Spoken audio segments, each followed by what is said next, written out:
Masya Allah, Bujang Langit, libur boleh datang, tapi jangan sampai kita libur dari Al-Quran ya.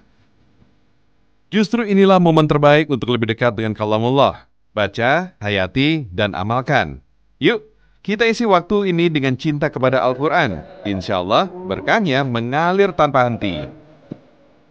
Kang Raihan, sosok yang menjadikan masjid dan Al-Quran sebagai poros hidupnya.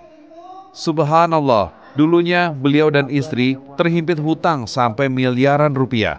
Ujian hidup datang silih berganti, rumah tangga hampir goyah. Namun, saat Al-Quran jadi pedoman, hidupnya pelan-pelan dipulihkan oleh Allah. Dan kini, Kang Raihan dedikasikan hidupnya untuk mengurus rumah Allah, masjid yang penuh berkah. Assalamualaikum. Waalaikumsalam. Sehat, Kang Rehan. Alhamdulillah. Insya Allah, alhamdulillah. Datang juga akhirnya ke sini. Alhamdulillah bisa kedatang langsung ke acaranya Kang Rehan nih. Alhamdulillah Kang Rehan hari ini ada acara nih Kang ya. Iya. Boleh dikasih tahu tuh Kang, ada apa sih di Masjid Raya Al Jabar kali ini? Oke, ya. Jadi di Masjid Raya Al Jabar ini hari ini itu kita mengadakan namanya Bandung Berani. Bandung Berani. Apa itu? Berani itu berbagi dan mengaji. Wah, Ya, Masya Allah. Pas ya. Dengan hashtagnya tuh nggak hashtagnya apa? Apa tuh? Ngaji aja dulu. Ngaji aja dulu ya. Itu kan biar nyambung sama yang viral kemarin, kabur aja dulu kan. Siap. Nah, kita ngaji aja dulu supaya lebih tenang. Iya, pas banget lagi bulan Pas Ramadan banget. ya. Betul. Bulan turunnya Al-Quran. Betul. Masya Allah.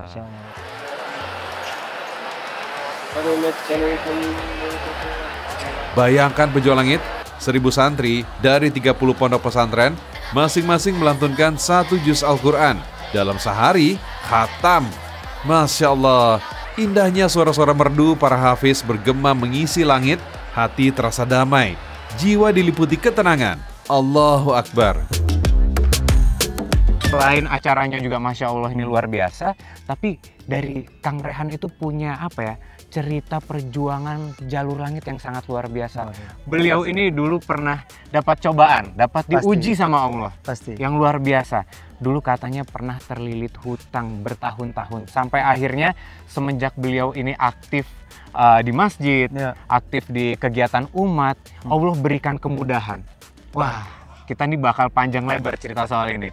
Jangan, nanti saya nangis ya. Wah, jangan Kang, ada saya di sini aman insya Allah. Ingat masa lalu tuh langsung nangis nanti. Enggak, bercanda. Jadi gimana Kang, dulu kan penonton belum tahu nih. Oke. Gimana Kang waktu diuji sama Allah mengenai hutang itu? Oke. Jadi tepatnya itu di 2013. 2013 itu saya sama istri tuh ngambil KPR. Baik. Oke, ngambil KPR dan di 2014-nya KPR 1,1 miliar. Terus di 2014 kita membantu orang tua kita untuk mengambil KPR juga. Baik. Ya, jadi total 500, jadi 1,1 tambah 500 1,6 M. Baik. 2013 itu 1,6 M kita milih. Sebenarnya alhamdulillah kita masih lancar-lancar gitu ya. Tapi ketika sudah mulai Covid tuh kerasa banget ya, kita tahu lah ya. Covid banyak bisnis, banyak pekerjaan yang hilang segala macam. Efeknya income pada banyak yang ngedrop ya orang-orang Indonesia gitu, dan kami pun salah satunya ngerasain gitu. Jadi cicilan 2020 ya Covid itu ya. 2020 itu udah di angka 35 juta Per bulan? per bulan. Pejuang Langit, Kang Raihan bukan sosok asing di dunia bisnis. Sejak tahun 2010, beliau bergerak di bidang konsultasi usaha. Namun, rencana Allah berjalan di atas segalanya. Tahun 2014 sampai 2020 menjadi ujian terberat dalam hidupnya. Terpuruk total, cicilan hampir 35 juta per bulan, terus menekan, dan rumah tangga mulai retak. Hubungan dengan istri kian menjadi ujian. Namun, selama masih ada sujud, selalu ada jalan keluar. Kang Raihan gak nyerah. Ia memilih mendirikan sholat dan meminta petunjuk langsung kepada Allah Subhanahu wa Ta'ala. Dan subhanallah, jawabannya datang dengan cara yang tak terduga. Bukan lewat naiknya penghasilan atau uang yang datang tiba-tiba, tapi melalui jalur langit. Allah tempatkan Kang Raihan dan istri di lingkungan masjid, dekat dengan Al-Quran dan majelis ilmu. Masya Allah.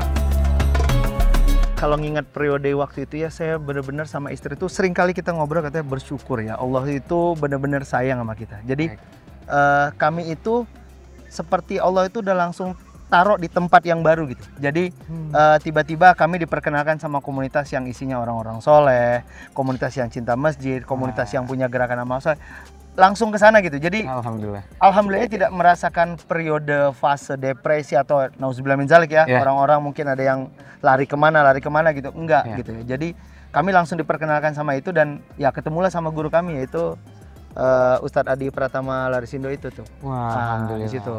Nah, ketika dipertemukan di situ,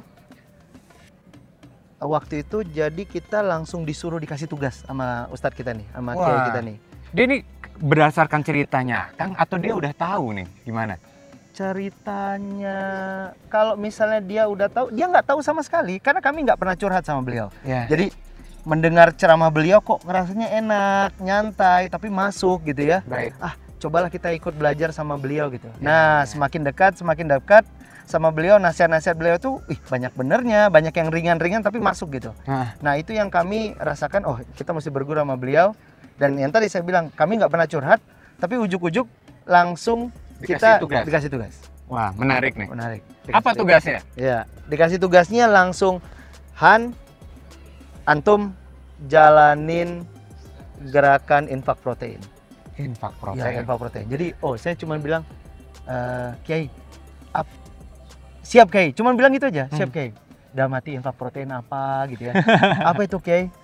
Itu mengantarkan telur-telur ke pondok-pondok penghafal Quran. Masya Allah. Ya. Dan bersyukur waktu itu tidak banyak mikir, tidak banyak protes, apalagi membantah. Jadi udah langsung siap Kiai.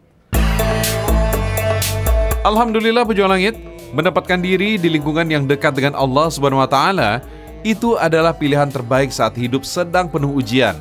Kata guru ngaji saya, berkumpul dengan orang-orang soleh dan aktif beramal itu salah satu cara terindah agar Allah Subhanahu wa taala mengisi kekosongan hati kita dengan cahaya petunjuknya. Dan itulah yang dilakukan dengan Kang Raihan. Semakin sibuk di jalan Allah, terlibat dalam amanah infak dan aktivitas masjid, tanpa disadari Allah pelan-pelan dekatkan beliau dengan Al-Quran. Kebanyakan orang berpikir tentang gimana cari pekerjaan yang lebih banyak lagi, gimana punya bisnis yang lain lagi supaya nutupin cicilan tiap bulan kan? Baik. Nah, tapi yang kami lakukan waktu itu justru malah kami tidak melakukan itu. Kami malah fokus ke pekerjaan yang disuruh sama guru kita. Padahal secara logika setiap Jumat kita mengantarin telurnya setiap Jumat ya. Setiap Jumat mengantarkan telur ke pondok itu tuh kita seharian kita nggak ngelakuin apapun bos. Masya Allah. Jadi kami benar-benar cuman ke pondok ngikat telur ngantarin itu sampai malam. Ya bahkan itu ngeluarin modal. Nah kok bisa lunas tuh itu dia dari sana. Betul. Wah luar biasa. Betul. Jadi pas ngeliat wah ya Allah ternyata caranya begini. Gitu. Masya Allah. Mengejar akhirat, maka dunia akan datang mengikuti. Kayaknya inilah kalimat yang paling pas buat Kang Raihan. Setelah ia fokus dekat dengan Allah dan total mengabdi di masjid, Allah Subhanahu wa taala bukakan jalan baginya untuk melunasi hutang miliaran rupiah. Dengan modal nekat dan tawakal, Kang Raihan melepas harta dan aset miliknya. Tapi Masya Allah, siapa sangka di saat Covid melanda, saat pasar properti lagi lesu, alhamdulillah, hanya butuh 3 hari, langsung ada pembeli. Dan dari situ, hutang yang selama ini membayangi hidupnya, lunas tuntas. Allahu Akbar. Nah, pejuang langit, sebelum kita lanjut ngebahas kisah inspiratif Kang Raihan, sekarang waktunya sholat berjamaah dulu, lalu lanjut ikuti kegiatan khotaman Quran bareng 1000 santri. Saya juga mau ikut baca Al-Quran nih, pejuang langit. Semoga Allah Subhanahu wa taala kasih saya rasa nikmatnya hidup dengan Quran, seperti yang dialami Kang Raihan. Bismillah.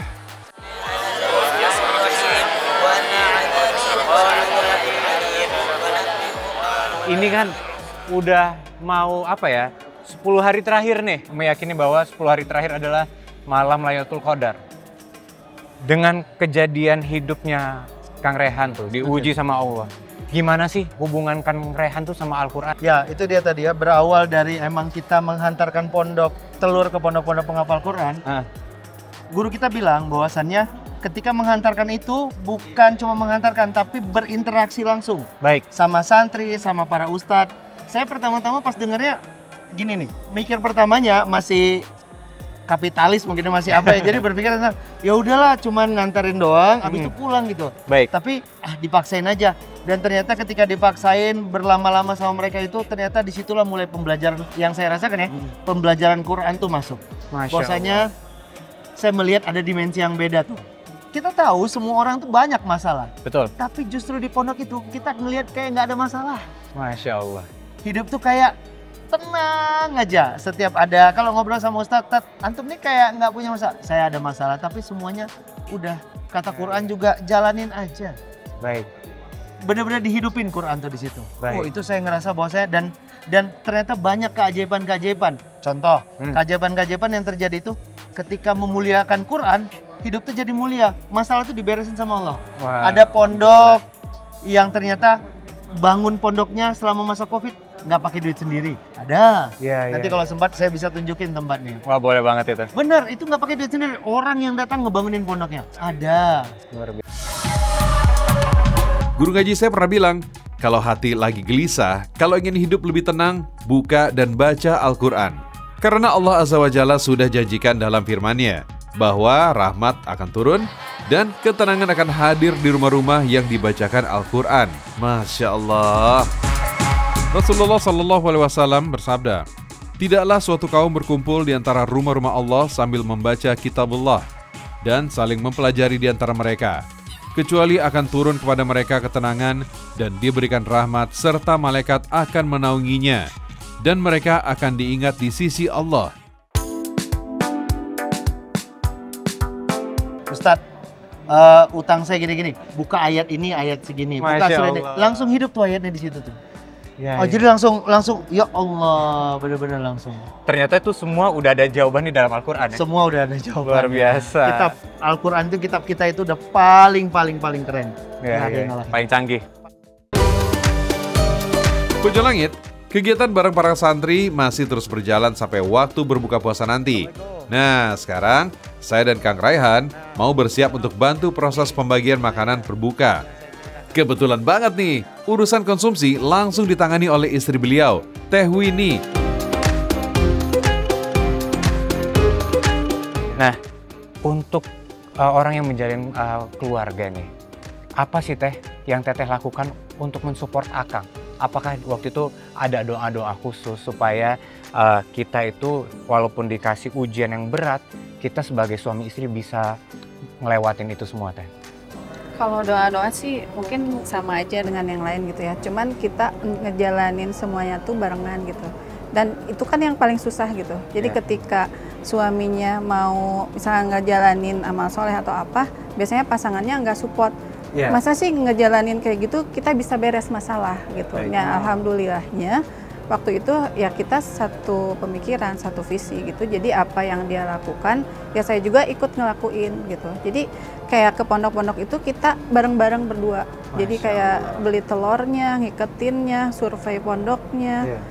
Itu berdua. Saya yakin betul orang yang bisa tahan nih dengan ujian yang diberikan sama Allah pasti punya bekal yang juga yang luar biasa. Akang nih, saya pengen tahu amalan apa sih Kang yang rutin yang Akang lakuin? Cuma guru kita tuh cuma pesankan ASI. ASI? ASI. Tahu Apa ASI itu? nggak? ASI nggak tahu kan? ASI. ASI. ASI itu adalah A-nya adalah Al-Quran, Oke. S-nya adalah sedekah, S-nya adalah sholat, Ya.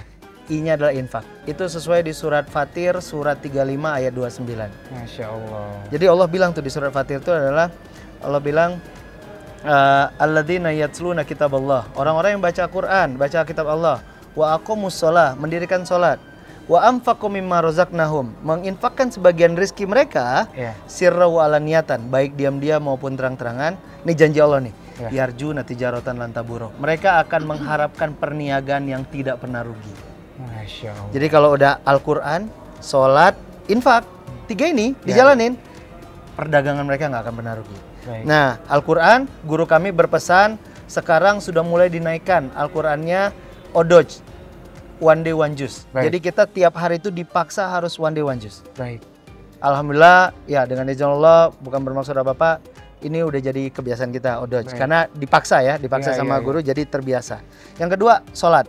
Sholat itu STW, sholat tepat waktu. Baik. Jadi subuh, pokoknya 5 waktu itu tepat waktu, cowok di masjid. Iya. Nah, infak dipaksa juga mau berapapun nominalnya, subuh infakkan. Baik. Masya Allah penjual langit, saya pernah dengar dari guru saya bahwa surah Fatir ayat 29 itu adalah ayatnya orang-orang yang suka baca Al-Quran. Berikut janji Allah kepada mereka. Allah berfirman, sesungguhnya orang-orang yang selalu membaca kitab Allah dan mendirikan salat dan menafkahkan sebahagian dari rezeki yang kami anugerahkan kepada mereka dengan diam-diam dan terang-terangan, mereka itu mengharapkan perniagaan yang tidak akan merugi, agar Allah menyempurnakan kepada mereka pahala mereka dan menambah kepada mereka dari karunia-Nya. Sesungguhnya Allah Maha Pengampun lagi Maha Mensyukuri. Kegiatannya apa lagi? Tadi kan udah khatam Al-Quran. Ya. Masih ada rangkaian lagi nggak, Kang? Masih lah, masih. Apa tuh? Bagiin makanan gitu ya. Bagi makanan, buka puasa ya. Oh, berarti sampai berbuka puasa bareng sama santri lagi? Bareng sama santri dari pagi tadi. Kita pesan hari ini berapa ya, Konsul? 1.500. 1.500. Ya, karena sama tamu undangan, sama jamaah masjid sini. Wah, ini berarti seksi konsumsinya, Kang ya? Betul. Inilah terakhir, ini kita semua nanti di sini ngelayanin adik-adik penghafal Quran. Baik. Konsumen di sini. Masya Allah, luar biasa. Setelah semua ujian yang diberikan Allah, semua perjuangan ikhtiar dan kesabaran yang Akang bersama istri, apa nih keberkahan yang Akang dapat setelah itu? Oke. Jadi kalau nyambung dari tadi ayat tadi itu adalah langsung nyambung ya. Ya. Tadi kan bilang kalau udah ngelakuin ASI, Ya. Al-Quran, sholat, infak, Allah bilang janji yarjuna tijaratan lan taburong. Bahwasanya perniagaan kita tidak pernah rugi. Baik. Tapi pertanyaannya, kalau misalnya kita udah ngelakuin Al-Quran, kita baca Quran, kita sholat, kita infak, apakah bisnis kita bisa bangkrut nggak? Tetap bisa bangkrut. Baik. Apakah kerjaan kita bisa hilang nggak? Tetap. Ya. Materi kita bisa hilang nggak? Benar. Ya. Tapi yang dibilang Allah di situ adalah tarjuna tijaratan lan tabura, itu adalah ketika bicara tidak pernah rugi itu hubungannya sama Allah itu hakikatnya rezeki. Masya Allah. Rezeki, kata guru saya lagi, ada 3 tingkatan rezeki. Baik. Ternyata rezeki yang paling bawah itu adalah rezeki materi, yang kelihatan. Yang kelihatan, kita punya rumah, kita punya mobil, itu rezeki ternyata yang paling bawah. Oke. Itu yang paling bawah, paling dasar. Ya. Lanjut di atasnya adalah rezeki yang tidak kelihatan. Mungkin kita rumah belum punya, mobil belum ada, tapi anak-anak sehat. Alhamdulillah. Punya istri, pasangan soleh-soleha. Tubuh tetap sehat ya? Tubuh sehat, kebayang sekarang gila orang masuk ke rumah sakit udah berapa bayarnya. Betul.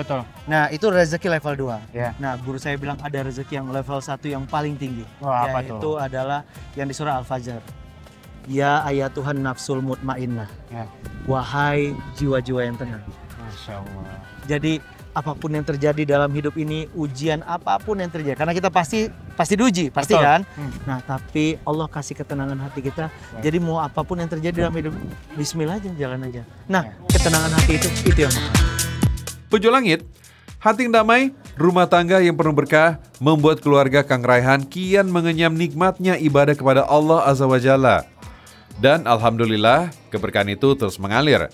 Sekarang, Kang Raihan diberi amanah untuk mengurus masjid, melayani tamu-tamu Allah.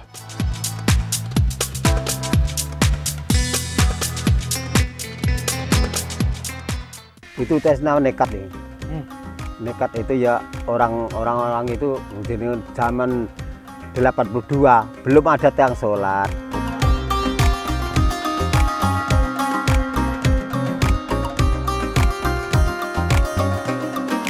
Pulang TPA sampai 5 titik. 5 titik? Iya. Krona Allah saya, krona Allah Ta'ala, krona Allah.